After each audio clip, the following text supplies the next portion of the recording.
চাহ লোৱা।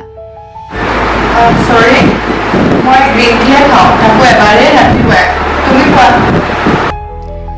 মই কিবা কিবি বনাই আনিছিলোঁ ৰ'বা, তোমাক দি আছোঁ ৰ'বা। তুমি মোক কিবা বেয়া পাই আছা নেকি বাৰু? নাই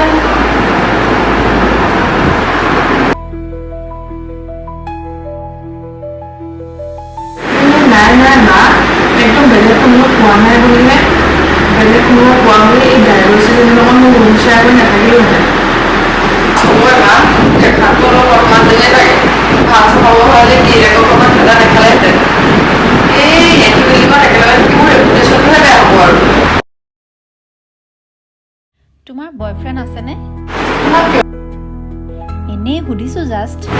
আছে আমাৰ এংগেজমেণ্ট ডিফাৰেঞ্চ বিয়াৰ পিছত যদি ল'ৰাজন চেঞ্জ হৈ যায় তেতিয়া কি কৰিবা? What the fuck you are saying? মোৰ বয়ফ্ৰেণ্ড তেনেকুৱা নহয় মোৰ বয়ফ্ৰেণ্ডে মোক বহুত বেছি ভাল পায় ময়ো তেনেকৈয়ে ভাবিছিলোঁ। সেইকণ বিশ্বাস আছিলে কাৰণেইতো বিয়া হৈছিলোঁ। কিন্তু কিয় বিয়াৰ 6 মাহমানৰ পিছত তেওঁ কিছু সলনি হ'বলৈ ধৰিলে। ৰাতি দেৰিকৈ ঘৰ অহা কৰিলে, মদ খাই ঘৰ সোমায়।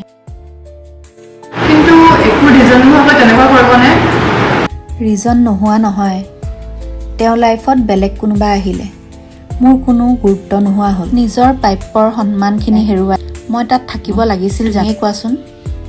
মই তেওঁৰ পৰা ডিভ'ৰ্চ লৈ আঁতৰি আহিছোঁ। কিবা ভুল কৰিলোঁ জানো? চৰি একচুৱেলি মই তোমাক অলপমান ভুলকৈ বুজি আছিলোঁ মানে অকল তুমি বুলিয়ে নহয়, সকলোৱে ডিভ'ৰ্চি মহিলাক তেনেকেই ভাবে। সকলোৱে বেয়া চকুৰেই চায়। মানুহে কয় ঘৈণীয়েকজনী যদি ভাল হয় গিৰিয়েকে কেতিয়াও এনেকুৱা নকৰে। সকলোৱে মহিলাগৰাকীকে দুখ দিয়ে।